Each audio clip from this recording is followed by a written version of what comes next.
नमस्ते बच्चों। आज आपके सामने जिस टॉपिक को लेकर मैं आया हूँ वो टॉपिक है आपके संस्कृत भाषा का सबसे महत्वपूर्ण अंग, जिसे कि हम लोग शब्द रूप और धातु रूप के नाम से जानते हैं। मैं दो पल आपको इसके विषय में मैं कुछ बताना चाहता हूँ, उसे आप ज़रा ध्यान से सुनिएगा। वास्तव में किसी भी भाषा को बारीकी से समझने के लिए या जानने के लिए सबसे ज़्यादा ज़रूरी है उसके वाक्यों की जो संरचना है उसको जानना। और वाक्यों की जो संरचना है, उसकी जो बनावट है, वो डिपेंड करता है शब्द पर। क्योंकि अनेक शब्दों को जोड़कर वाक्य बनाते हैं और अनेक शब्दों को बनाने में वर्णों का सहयोग होता है, तब एक भाषा का विशाल स्वरूप खड़ा होता है हमारे आपके सामने। मैं बच्चों को बताना चाहता हूँ वो ये कि सामान्यतः देखिएगा कि ये एक ऐसा टॉपिक है शब्द रूप और धातु रूप कि बच्चों को काफ़ी कठिन लगता है। कठिन लगने का कारण भी है क्योंकि इसकी एक जो बनावट है, उसकी बनावट को हम कहीं ना कहीं समझ भी नहीं पाते हैं कि किस तरह से ये शब्द रूप बना, किस तरह से धातु रूप बना, वास्तव में ये है क्या, ये क्यों पढ़ते हैं, इस शब्द रूप को याद करने से हमें फ़ायदा क्या है, या धातु रूप को याद करने से हमें फ़ायदा क्या है। क्या ऐसे ही अनर्गल रूप से इसे व्याकरण में से जोड़ दिया गया है? नहीं, ऐसा नहीं है। इसके लिए ज़रूरी है कि आप पहले इसके महत्व को समझें, और इसे याद करना भी बहुत ही आसान है। उससे आप बहुत ज़्यादा प्रेशर लेने की आपको आवश्यकता नहीं है। वो मैं ट्रिक आपको बताऊंगा जिससे कि बहुत ही आसानी से आप शब्द रूप या धातु रूप को आप बहुत ही तरीके से आप याद कर सकते हैं। ठीक है, पहले तो मैं बता दूं कि पहले शब्द को आपको जानना जरूरी है कि चूंकि अभी हम लोग शब्द रूप पढ़ रहे हैं, इसलिए मैं चाहूँगा कि इस शब्द रूप से पहले आपको मैं शब्द के विषय में कुछ बताना चाहता हूँ। चूँकि इसका प्रयोग हम संस्कृत भाषा में अब हमेशा करते हैं, इसका प्रयोग हमेशा आते रहता है। वास्तव में आप देखें तो किसी भी भाषा में शब्दों का सबसे बड़ा महत्वपूर्ण रोल होता है, उसका योगदान होता है। वाक्य की रचना जब करते हैं तो उसमें एक कर्ता होता है और एक क्रिया, ये दो होना बहुत जरूरी है। कम से कम छोटा से छोटा वाक्य भी यदि आप बनाते हैं तब भी आपको उस वाक्य में एक कर्ता और एक क्रिया का होना परम आवश्यक है। बिना कर्ता और क्रिया का कोई भी आप सार्थक वाक्य नहीं बना सकते हैं, ये क्लियर है। और जो स्थान वाक्य में क्रिया का होता है उसी के लिए हम लोग संस्कृत में धातु रूप को याद करते हैं। ठीक है, तो धातु रूप का रूप जो है वास्तव में क्रिया का एक बदला हुआ रूप है। अगर दूसरी भाषा में कहें तो संस्कृत में उसी हिंदी के क्रिया को हम लोग संस्कृत में धातु रूप के नाम से जानते हैं, और जो कर्ता का स्थान होता है उस स्थान को कोई यदि सुशोभित करता है तो वो शब्द रूप होता है। तो इन दोनों के सहयोग से हम लोग वाक्य का निर्माण करते हैं संस्कृत भाषा में। ये तो सभी भाषाओं में विशेषता है, चाहे वो इंग्लिश हो, हिंदी हो, संस्कृत हो या अन्य भी जो कोई भाषाएं हैं, उन सभी भाषाओं में ये विशेषता देखने को मिलती है। इसके बाद उसके साथ साथ आप जितना जो कुछ जोड़ते चलिए, चाहे उसमें जितना भी आप कंप्लीमेंट जोड़िए, विशेषण जोड़िए, विशेष जोड़िए, सर्वनाम जोड़िए और अव्यय जोड़िए, तो वाक्य उस तरह से और लंबा होते चला जाता है। तो आज बहुत ही ये महत्वपूर्ण टॉपिक आपके सामने मैं लेकर के आया हूँ। इससे आपको समझना और जानना बहुत ज़रूरी है। पहले तो मैं एक चीज़ बता दूँ कि वास्तव में मैं शब्द की बात कर रहा था। शब्द में अगर देखें तो इसके रूपों को तो दो तरह से इसका विभाजन किया जाता है। मैं चाहता हूँ कि भरबली आपको बता दूँ, है ना, इसको मैं भरबली बता दूँ या कहीं लिख भी सकते हैं। एक्चुअली यहाँ जगह नहीं है इससे मैंने पहले इसलिए लिख करके रख दिया है ताकि आपका समय बचता, क्योंकि वीडियो में बहुत ज़्यादा मैं समय नहीं देना चाहता हूँ। तो आपसे एक अनुग्रह ये होगा कि आप इसे आप स्क्रीनशॉट ले लें। स्क्रीनशॉट ले लेंगे तो फिर इसको मैं साफ़ करूँगा, तो फिर आपको समझने में आसानी होगी, या आप अपने कॉपी में नोट डाउन भी कर सकते हैं। ठीक है, हो गया होगा। तो अब जो मैं कह रहा था कि वास्तव में शब्द को हम लोग दो रूपों में जानते हैं। एक तो विकारी शब्द होते हैं और दूसरा अविकारी शब्द। ठीक है ना। तो विकारी शब्द में वास्तव में विकारी शब्द वो हुए जिसके शब्द के रूप बदलते रहते हैं, ठीक है ना, जैसे संज्ञा है, सर्वनाम है, विशेषण है या फिर क्रिया है। इन चारों को हम लोग किस नाम से जानते हैं? विकारी के शब्द से नाम से जानते हैं, ठीक है ना। यदि यहाँ देखें तो इसको देखा जा सकता है, इसे नीचे थोड़ा सा आप यहाँ देखें, विकारी शब्द है ना। विकारी में हो गया आपको संज्ञा है, सर्वनाम है, संज्ञा, सर्वनाम, ठीक है, विशेषण है, विशेषण हो गया और फिर क्रिया है, ठीक है ना। ये चारों जो है विकारी शब्द के नाम से जाने जाते हैं। जैसा कि शब्द से ही देखने से पता चला, जिसमें कि विकार उत्पन्न होता हो, जिसमें परिवर्तन आता हो, उसी को हम लोग विकारी शब्द भी कहते हैं। तो यहाँ संज्ञा में देखिएगा, संज्ञा जो है बदलते रहती है, ठीक है। उसी प्रकार से सर्वनाम भी उसके अनुसार, संज्ञा के अनुसार सर्वनाम भी बदलते चला जाता है। विशेषण भी इसका रूप अपने विशेष्य के अनुसार डिपेंड करता है, जैसा विशेष्य वैसा इसका विशेषण बदलता है। और क्रिया भी जैसे उस क्रिया की जैसा कर्ता होता है, उसी प्रकार की वो क्रिया का रूप होता है। अगर एक वचन में है तो क्रिया भी एक वचन में, कर्ता अगर द्विवचन में है तो क्रिया भी द्विवचन में। इस प्रकार से कर्ता के अनुसार क्रिया का स्थान निर्धारित होता है। तो अब जो है, तो इसलिए इन शब्दों को हम लोग विकारी शब्द कहते हैं, ठीक है। और दूसरा अविकारी हुआ। अविकारी कहने का मतलब है कि वैसे शब्द जिसके रूप में कोई विकार उत्पन्न नहीं होता हो, ठीक है ना। वैसे शब्द जिसके रूप में कोई विकार उत्पन्न नहीं होता, वो होता है अविकारी। तो शब्द से ही उसका अर्थ भी क्लियर है। जितने भी अव्यय होते हैं, क्योंकि अव्यय के रूप में कोई परिवर्तन नहीं होता, उसके रूप नहीं बदलते हैं, अव्यय का कभी रूप नहीं बदलता, ठीक है ना। इसलिए उसका नाम अव्यय, जिसका कोई व्यय नहीं हो, जिसमें कोई परिवर्तन, जिसमें कोई खर्च शब्दों का नहीं हो, व्यय नहीं हो, उसी को अव्यय कहा जाता है। जैसे कि सदा है ना, पुनः है, इत्यादि इत्यादि, ठीक है। जो अव्यय हम सभी जानते हैं, अव्यय शब्दों को काफ़ी, इसका बहुत बड़ा लिस्ट है। तो इसे हम लोग अविकारी शब्द कहते हैं। जैसे एक उदाहरण देखें छोटा सा, यहीं पर मैं इसको लिख करके दिखाता हूँ, ठीक है ना। अभी मैं इसकी चर्चा नहीं कर रहा हूँ, इसकी चर्चा मैं इसलिए नहीं कर रहा हूँ कि इससे पहले इसे जानना जरूरी है, जिसकी चर्चा मैं अभी कर रहा हूँ। इसको मैंने इसलिए पहले से लिख दिया है ताकि इसमें हम लोग का समय का बचत हो, नहीं तो फिर उसको लिखने में काफ़ी समय लगता, तब इसको समझने में हमें भी सहूलियत होगी आपको समझाने में। एक यदि वाक्य लेते हैं तो छात्रः, यदि आप कैमरा में नीचे देखें, छात्रः पुस्तकम, छात्रः पुस्तकम सदा पठति। एक वाक्य ये हो गया। और दूसरा वाक्य है छात्रः, छात्राः, है ना, छात्राः पुस्तकानि, पुस्तकानि सदा पठन्ति, सदा पठन्ति। ये दो वाक्य मैंने दिया है। यहाँ पर आप यदि ध्यान दें, नीचे छात्रः पुस्तकम सदा पठति, छात्राः पुस्तकानि सदा पठन्ति। इन दोनों वाक्यों को देखने से आपको विकारी और अविकारी शब्दों का अंतर क्लियर हो जाएगा।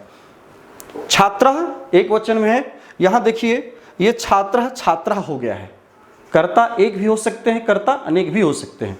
एक भी छात्र पढ़ने का काम कर सकता है, अनेक छात्र भी पढ़ने का काम कर सकते हैं। तो छात्रा से छात्रा हो गया। पुस्तकम, एक भी पुस्तक कोई पढ़ सकता है या अनेक पुस्तक भी कोई पढ़ सकता है। तो पुस्तकम का पुस्तकानी भी देखिए रूप यहाँ बदल गया, इसलिए ये विकारी शब्द हुए, ठीक है।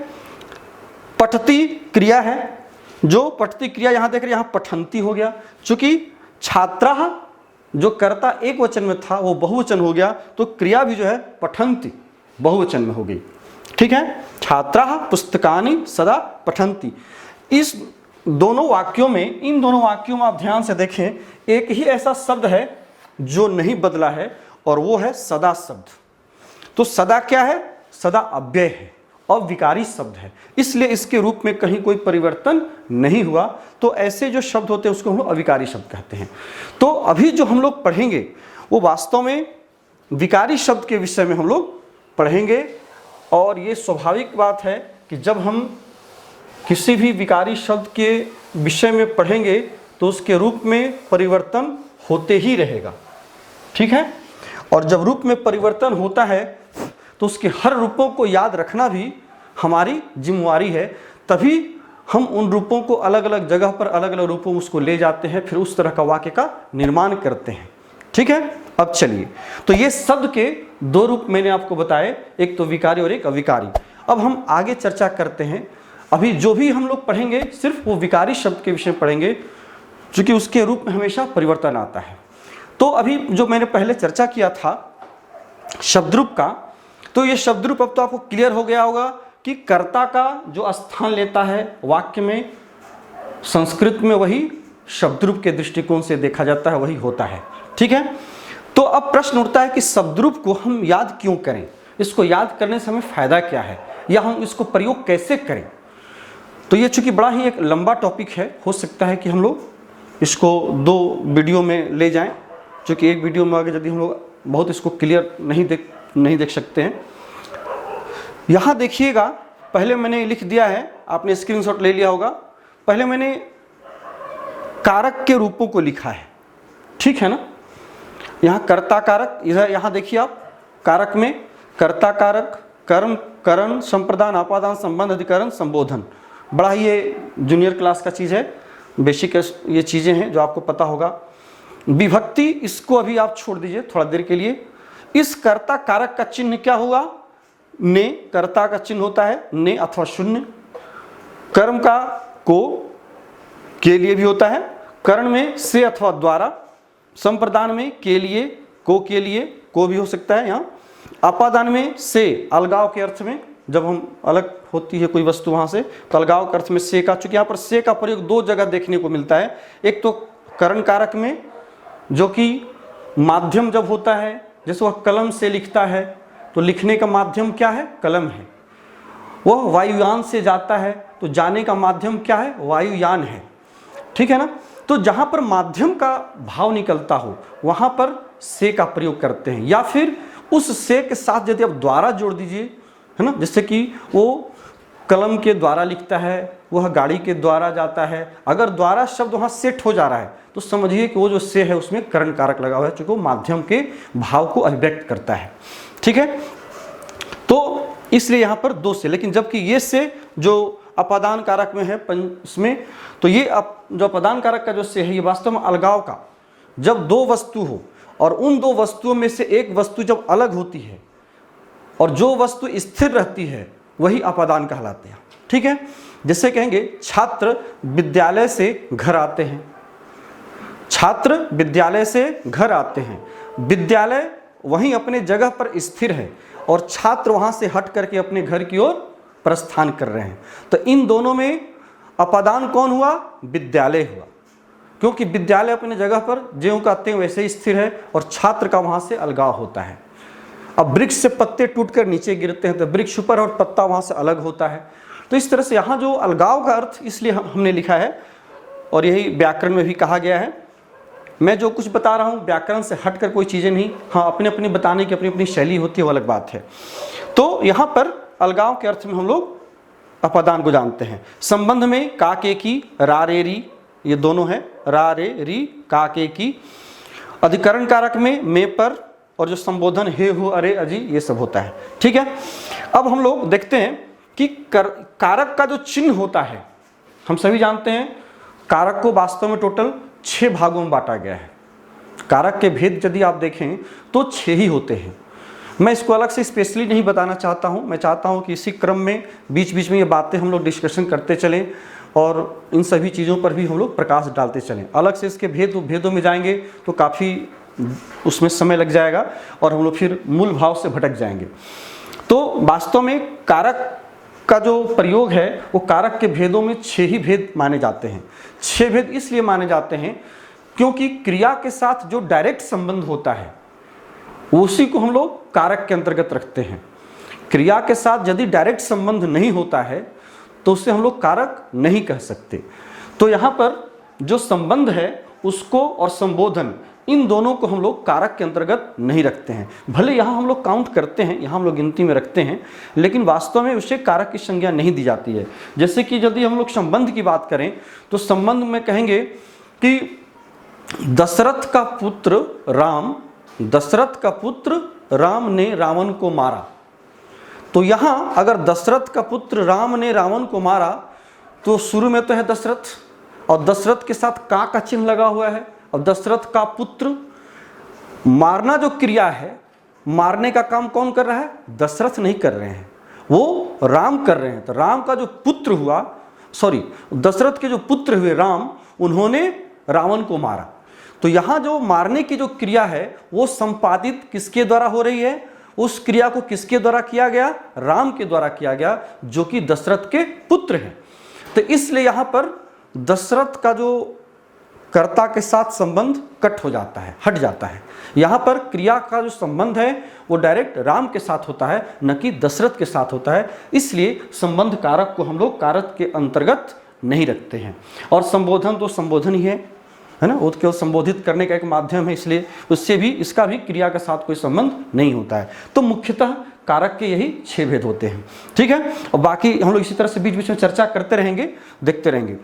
अब जो है, मैं जो आपको बता रहा था, कारक के ये सभी चिन्ह हो गए। अब इन सभी चिन्हों को हम लोग देखिएगा, इसके साथ मैंने बीच में विभक्ति लिखा है। इस विभक्ति का प्रयोग संस्कृत में बहुत महत्वपूर्ण होता है। हिंदी में आप देखेंगे तो हर वाक्य के सामने उसके चिन्ह को दर्शाने के लिए कारकीय चिन्ह को हम लोग लगाते हैं, तभी उसका अर्थ क्लियर होता है, उसका अर्थ स्पष्ट होता है ना। जैसे राम ने रावण को, तो राम के साथ आगे ने लगा है ना, कर्म के आगे फिर को लगा है। इसको अलग से हम लोग लिखना पड़ता है, इसे दर्शाना पड़ता है।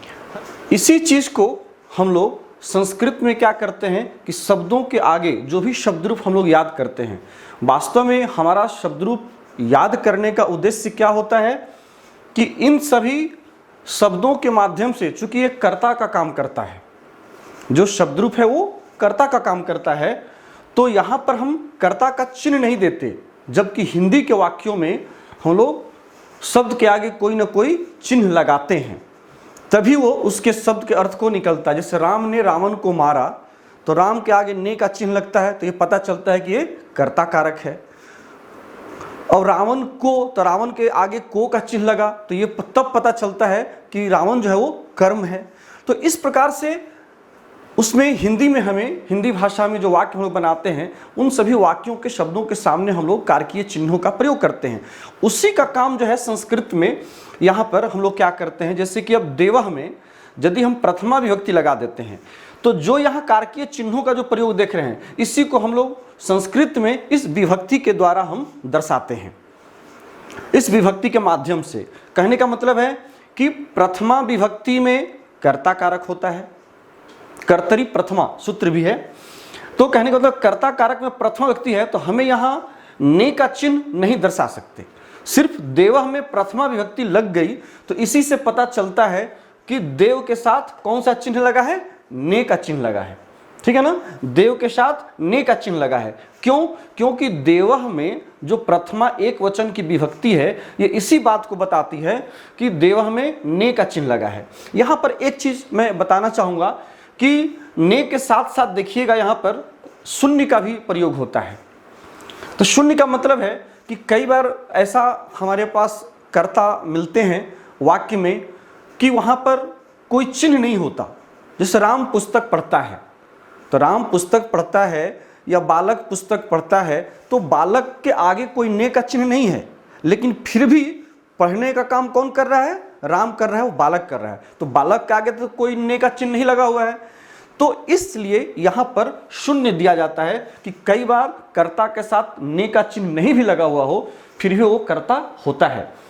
उसी प्रकार से राम ने रावण को मारा, तो यहाँ पर तो राम के आगे ने लगा हुआ है, तो ये भी जो है वो कर्ता। तो यहाँ पर शून्य और ने कहने का मतलब कि दोनों का प्रयोग हम लोग कर सकते हैं, वो कर्ता के रूप में होता है।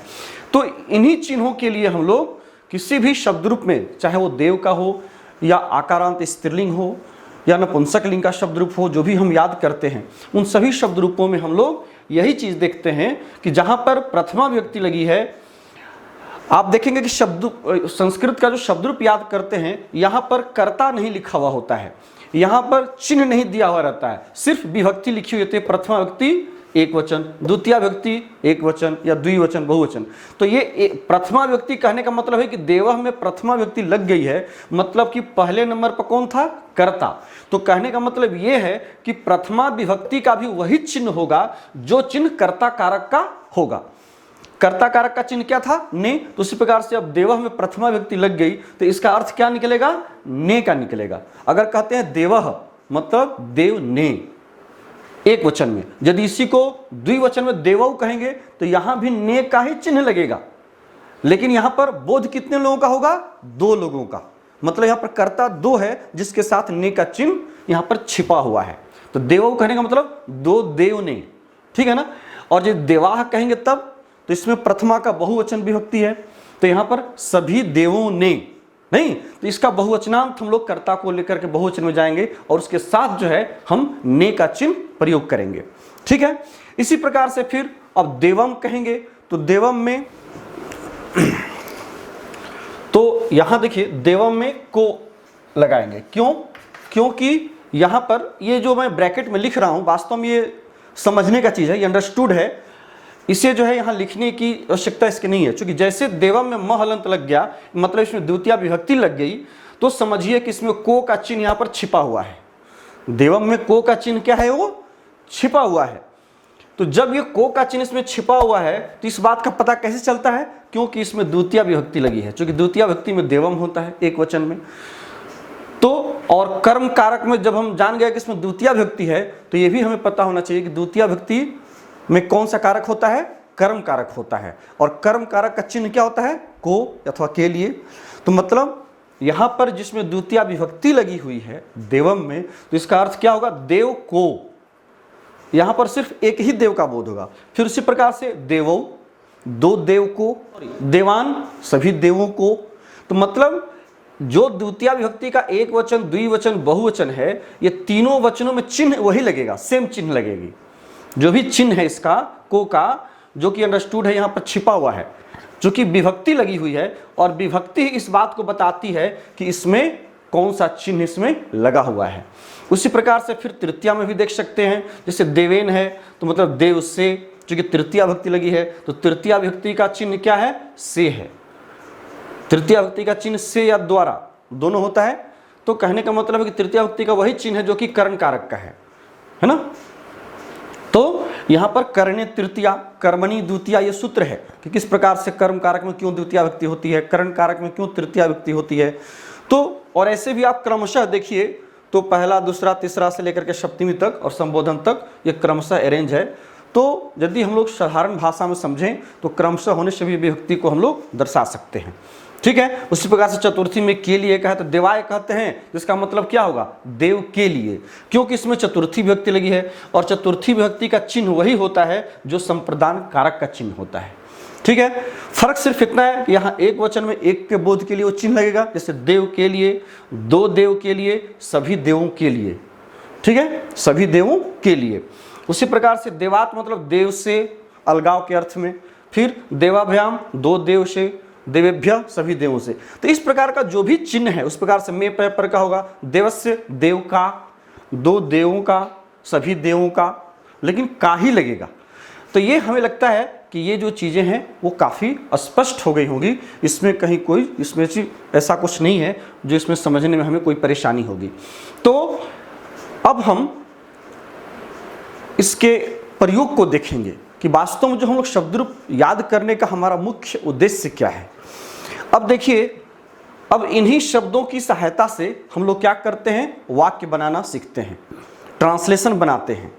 तो अब जब भी हमें ट्रांसलेशन या वाक्य की रचना करने में जब भी हमें आवश्यकता होगी चिन्ह के लिए, तो वहाँ पर यही हम लोग विभक्ति लगा करके उस तरह से उस चिन्ह का हम लोग प्रयोग करेंगे, ठीक है। जिस तरह से मान लें हम कहेंगे कि यह पुस्तक देव के लिए है, एक छोटा सा उदाहरण लेते हैं। यदि कहेंगे कि यह देव के लिए, सिर्फ एक छोटा सा ही लेते हैं उदाहरण, यह देव के लिए है, एक छोटा सा उदाहरण है। तो यह का नपुंसकलिंग हम लोग इदम कर देते हैं, यह कोई वस्तु का नाम हो सकता है। तो इदम यह के लिए संस्कृत क्या हो गया, इदम हो गया। देव के लिए, देव के साथ चिन्ह हिंदी में क्या लगा है, के लिए। देखिए हिंदी में चिन्ह क्या लगा है, के लिए। मतलब अब हमें याद रखना होगा कि के लिए का चिन्ह किस कारक का है। तो भाई के लिए किसका है, संप्रदान कारक का है। देखिए संप्रदान कारक चतुर्थी में के लिए। तो कहने का मतलब है कि संप्रदान कारक में तब कौन विभक्ति होती है, चतुर्थी विभक्ति होती है। तो जब चतुर्थी विभक्ति होती है तो कहने का मतलब है कि इस देव शब्द में कौन सी विभक्ति हम लगाएंगे, चतुर्थी विभक्ति लगाएंगे। तो जब चतुर्थी लगाएंगे तो क्या हो जाएगा, देवाय। चूंकि यहां किसी वचन का जो है एक वचन, द्विवचन, बहुवचन के लिए कहीं कोई खास निर्देश नहीं है, तो सामान्यतः इसको हम लोग एक वचन में रख लेते हैं। यदि ये रहता कि दो देव के लिए या सभी देवों के लिए, तो इसी को फिर हम लोग बहुवचन लेकर चले जाते, देवेभ्यः, सभी देवों के लिए। ठीक है। तो यहां पर हम लोग के लिए के चलते जो है, ये जो के लिए का चिन्ह है, इसमें हम लोग चतुर्थी विभक्ति लगा दिए। क्योंकि इसमें के लिए का हिंदी में जो चिन्ह होता है संप्रदान कारक का के लिए, उसी की वजह से इसमें हम लोग चतुर्थी लगा दिए। तो यहां देखिए हिंदी और संस्कृत में यही अंतर है। हिंदी में देव के साथ के लिए यहां तक इससे जुड़ा हुआ है ना, यहां से लेके यहां तक जुड़ा हुआ है। संस्कृत में सिर्फ क्या कह दिया, सिर्फ देवाय कह दिया। जो यहां पर यहां से लेके यहां तक है, यहां से लेके यहां तक है, उन चीजों को सिर्फ चतुर्थी विभक्ति इसमें लग गई, तो इतने अर्थों का प्रयोग, अर्थ निकलने लगा। इतने जो शब्द उस सबका अर्थ सिर्फ देवाय कहने से निकल जाता है, देव के लिए नहीं। तो कहने का मतलब है यही इस भाषा की विशेषता है कि संस्कृत जो है वो विभक्ति प्रधान भाषा है, इसलिए इसमें सभी शब्दों के अर्थ को हम लोग विभक्ति के द्वारा ही निकालते हैं, जब भी उसके अर्थ को हमें निकालना होता है। तो इसी प्रकार से फिर हर विभक्तियों में हम लोग अलग अलग चिन्हों का प्रयोग करेंगे। ये आपको याद रखना बहुत जरूरी है, क्योंकि आपको अब संस्कृत जब आप यहाँ पढ़ेंगे, जब शब्दरूप पढ़ेंगे, तो वहाँ पर आपको ये कारक लिखा हुआ नहीं होगा। वहाँ पर सिर्फ आपको विभक्ति दी हुई रहेगी, जो आप याद करते ही हैं, आपने याद किया ही है, आपको पता ही है कि सिर्फ लेफ्ट साइड में विभक्ति लिखी हुई होती है, ऊपर एक वचन, द्विवचन, बहुवचन लिखा हुआ होता है। ठीक है ना। तो उसके अनुसार आपको याद करना। लेकिन अब इसका हम लोग प्रयोग जानेंगे कि किस तरह से इसका हम प्रयोग शब्द रूप में करेंगे। पहले तो हम लोग एक छोटा सा ट्रिक देख लें कि हमें याद करने में जो दिक्कतें आती हैं उसको कैसे हम लोग और आसानी से याद कर सकते हैं। ये एक बहुत ही महत्वपूर्ण चीज़ है, तो ये देखना हमें ज़रूरी है। आप देखें कि कुछ वास्तव में शब्द रूप में इस सभी में प्रत्यय लगे हुए होते हैं। टोटल 21 प्रत्यय, 21 सफिक्स इसमें लगे हुए होते हैं। आप देखिए टोटल जो 3 हो गए वचन और 7 विभक्तियां। एक तो संबोधन को हम लोग विभक्ति में काउंट नहीं करते हैं, तो 7, तो 7 या 21, टोटल 21 विभक्तियां लगती हैं। तो जो 21 विभक्तियां लगती हैं तो अलग अलग शब्दों के साथ अलग अलग विभक्तियां लगती हैं। जैसे कि आप देखेंगे कि जब इसी को हम लोग, इसीलिए इसको हम लोग सुबंत कहते हैं, क्योंकि सुप प्रत्यय लगा रहता है, जिस पद के अंत में उसको हम लोग सुबंत कहते हैं। तो यहाँ जो है देवः के साथ, अब मैं इसे हटाता हूँ तब ज़्यादा आपको और स्पष्ट होगा। ये चाहें तो आप स्क्रीनशॉट इसका आप ले सकते हैं, फिर हम लोग आगे इसको देखेंगे। ठीक है, इसको हटाते हैं इधर से। यहाँ हम चर्चा कर रहे थे जैसे कि देवः, देवो, देवाः जो बना, देखिए देव के प्रथमा एक वचन में देवः बना, तो वास्तव में देवः कैसे बना, देव के साथ सु प्रत्यय लगता है। तो एक वचन में ये बन गया क्या, सु में स का उकार हट जाता है, तो फाइनली क्या बचता है, ये स हलंत बचता है। जरा इसको देखिएगा, मैं थोड़ा सा पीछे जा रहा हूँ, इसलिए मैंने पहले आपको संधि की चर्चा की थी। चूंकि यहाँ पर देखिए यही स जो है र में बदलता है, ससज सोरु, जो मैं व्यंजन संधि में आपको मैंने पढ़ाया है, बताया है। तो देखिएगा कि यहाँ पर स में उ का लोप हो जाता है, बचता है स हलंत। यही स हलंत जो है फिर रू में बदलता है और रू जो है र हलंत में बदलता है। और फिर यही जो र है वो विसर्ग में बदल जाता है खरवसान और विसर्जनीय से। ठीक है, तो ये जो प्रक्रिया है तब ये क्या बन जाता है, देवः। ठीक है ना, तब बन जाता है देवः। ये प्रथमा एक वचन का यही सु प्रत्यय लगता है। तो स वास्तव में विसर्ग का बदला हुआ रूप है, जो हम लोग व्यंजन संधि में पढ़े हैं, स का र में बदलना, फिर र का, इसी को रुत्व विधान कहते हैं, फिर यही जो है र स में बदल जाता है। इस प्रकार से देव के साथ द्विवचन में मैं एक छोटा सा एक बार केवल आपको मैं इसका ज्ञान देना चाहता हूँ कि कैसे प्रत्यय लगकर उसके रूप बनते हैं। तो द्विवचन में औ प्रत्यय लगता है, सु औ, ये तो स्पष्ट ही है, आपको मोटा मोटी देखे तो देव के साथ औ लगा हो गया, देवौ। ठीक है,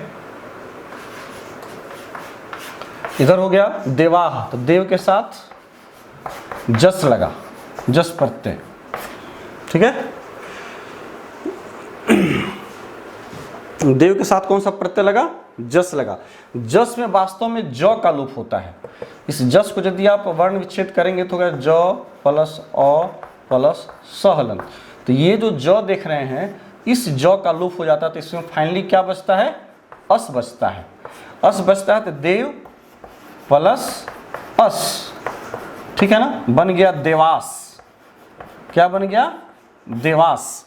और फिर जो स है ये किस में बदल गया, विसर्ग में, तो क्या बन गया, देवाह। इस तरह से बहुवचन का रूप ये जस प्रत्यय लग करके बनता है। तो यही है, सातों विभक्तियों में इसी तरह से अलग अलग प्रत्यय इसमें लगते हैं। सु औ जस, अम और सस, टाभ्याम भीस, नेभ्याम भ्यस, नसीभ्याम भ्यस, नस ओस आम, नी ओस सुप। ये सातों जो विभक्तियों में जो लगने वाले तीनों वचनों में जो प्रत्यय है, यही 21 प्रत्यय हैं जो कि 21 रूपों में, शब्द रूपों में लगते हैं। केवल शब्द रूप में लगने वाला सुबंत प्रत्यय कहलाता है। ठीक है, तो अब हम लोग अगर उस प्रत्यय को यदि याद कर लेते हैं तो हमें शब्द रूप को याद करना ज़्यादा आसान है, लेकिन फिर उसके लिए आपको यही है कि एक प्रक्रिया आपको प्रत्यय को जानना होगा, लेकिन थोड़ा सा जो जटिल हो जाती है, तो उसको हम लोग उतना दूर नहीं जा के, मैं सिर्फ इसलिए बताया कि किस तरह से देवाह बनता है, औ बनता है, फिर देवाह बन जाता है। यहाँ भी देखिए प्रत्यय का विधान किया गया है। तो अब इसे मैं चर्चा कर रहा था कि इसके रूपों को हम लोग कैसे आसानी से याद कर सकते हैं। सबसे ज़्यादा इम्पोर्टेंट चीज़ है, आप देखेंगे कि कुछ ऐसे प्रत्यय हैं जैसे कि देवः देवो देवाह का, या बालकः बालको बालकाः का, आप कोई भी रूप ले लीजिए, है ना। ये जो है बालकः बालकौ बालकौ बालकाः, है ना, बालकाः।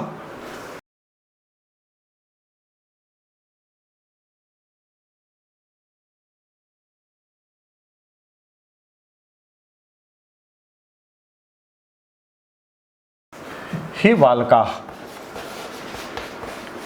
हे बालकाः। ये रूप है बालक का। जिस तरह से देव है उसी प्रकार से बालक है।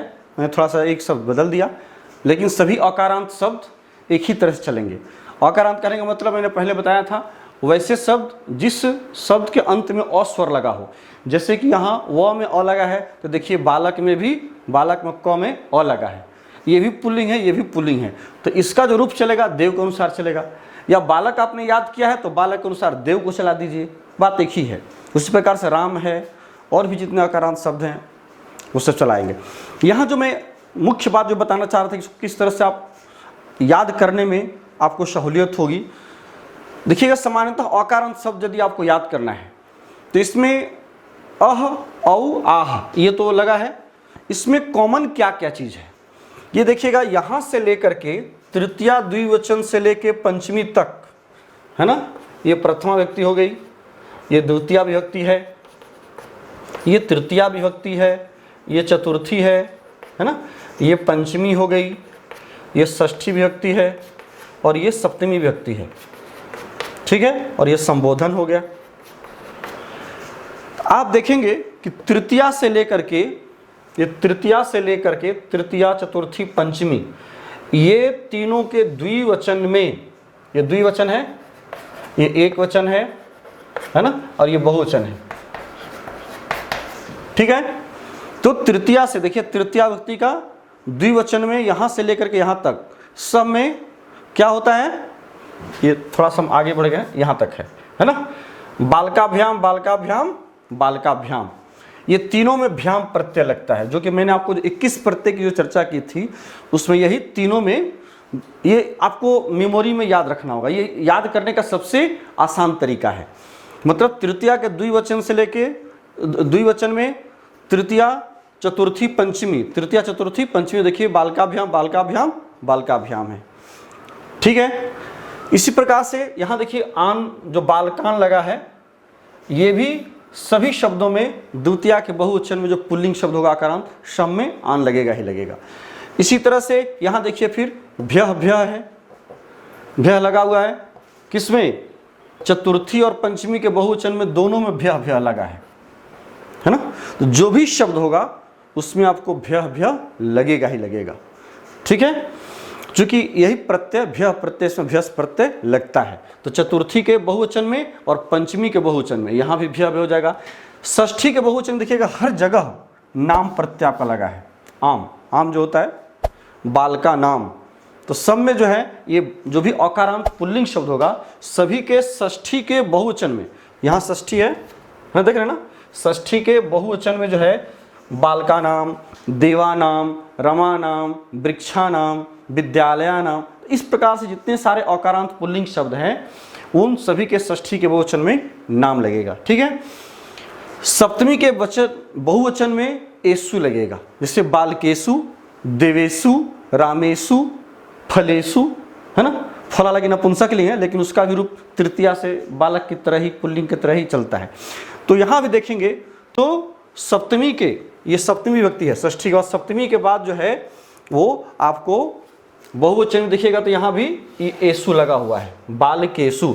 मूल शब्द में आपको हमेशा एक बात ध्यान रखना है कि जो भी प्रत्यय लगता है, जैसे यहाँ नाम लगा है तो नाम के पहले मूल शब्द क्या है, बालक, है ना। तो बालक के साथ आपको लगाना है तो हो जाएगा बालका नाम, यहाँ दीर्घ हो जाता है, वास्तव में आम प्रत्यय है ना, नस ओस आम षष्ठी का जो प्रत्यय लगता है, तो फिर उसकी प्रक्रिया है, प्रक्रिया के अनुसार बन करके बालका नाम है। लेकिन ये जो रूप है मूल शब्द से, जैसे बालका नाम हो गया तो इस प्रकार से देवा नाम नहीं वो बनेगा। तो बालकेशु यदि अकारांत पुल्लिंग शब्द है तो वहाँ पर फिर हम एशु करते हैं, लेकिन याद रहे कि जब स्त्रीलिंग शब्द होगा तो वहाँ पर फिर एशु नहीं होगा। जैसे कि लतासु, और लता में आ लगा है तो उसमें फिर आकारांत वाला में आंसू हो जाएगा, ठीक है। तो लतासु, पुल्लिंग में एसु जहाँ पर है, चूंकि आपको इसलिए कहा गया कि जो भी रूप याद करें उससे मिलता जुलता शब्द होना चाहिए, अकारांत हो पुल्लिंग हो तो उसका सारा रूप एक तरह आप चला सकते हैं। उसी प्रकार से स्त्रीलिंग शब्द यदि लता को देखिएगा तो उसमें भी जैसे लतासु, गीतासु, सीतासु, नहीं आंसू सब में लग जाए, यहाँ एसु हुआ वहाँ पर आंसू हो जाएगा, ठीक है। तो इस प्रकार से इन सभी चीज़ों को यदि आप ध्यान दें तो बड़ी ही आसानी से, यहाँ भी देखिए जैसे बालकस्य हो गया, यहाँ पर भी आप ध्यान दे सकते, देखिए बालकयोः बालकयोः दोनों जगह एक ही रूप है, यहाँ भी और यहाँ भी बालकयोः, है ना। षष्ठी और सप्तमी के द्विवचन में बालकयोः बालकयोः होता है, ठीक है ना। तो इस तरह से कुछ ऐसे फॉर्मूला है जिनको कि आप, टेक्निक है, ट्रिक है, इस तरह से इन सभी चीज़ों को आप याद रख सकते हैं। और एक बार तो आपको, चूँकि फॉर्मूला भी बिना याद किए हम लोग उससे आगे कोई भी किसी भी मैथ्स को हम लोग नहीं बना सकते हैं। मैथ्स को बनाने के लिए कई बार हमें बचपन से हमें टेबल याद करना पड़ता है, फिर फॉर्मूलों को भी हमें याद करना पड़ता है, सूत्रों को।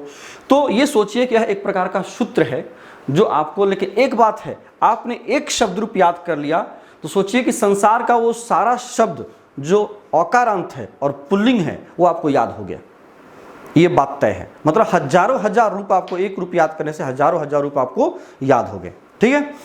तो इन सभी चीज़ों को यदि थोड़ा सा आप ध्यान दें तो आपको आसान लगेगा रूपों को याद करने में, और नहीं तो यदि उतना आपसे संभव है तो आप इनके सभी 21 प्रत्ययों को याद कर लीजिए, उसकी प्रक्रिया को जान लीजिए तो आपको बनाना और आसान हो जाएगा। लेकिन हमें लगता है वो थोड़ा सा जटिल हो जाएगी, और आपका चूँकि मतलब उसी से है जितना कि आपको सिलेबस में पढ़ना है, तो उससे अनावश्यक जाने की आवश्यकता भी नहीं है, ठीक है। तो इस प्रकार से हम लोग शब्द रूप को आसानी से याद कर सकते हैं। ठीक है, अब हम लोग जो नेक्स्ट बार मिलेंगे नेक्स्ट वीडियो में, तो उसमें हम लोग देखेंगे कि किस तरह से हम लोग इन शब्द रूपों को तो याद हमने किया, देखा किस तरह से शब्द रूप की बनावट है, किस तरह से उसकी संरचना होती है, उसका प्रयोग हम कैसे कर सकते हैं वाक्यों में। फिर हम लोग धातु रूप को देखेंगे और धातु रूप को कैसे हम तैयार करेंगे, कैसे उसको याद करेंगे, उसके विषय में हम लोग नेक्स्ट क्लास में चर्चा करेंगे।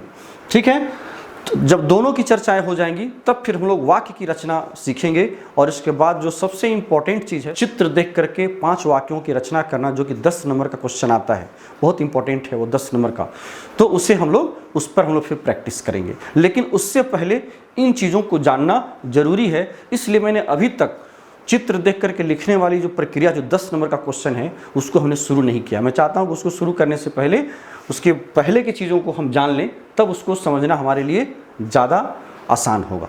तब तक के लिए धन्यवाद, थैंक यू।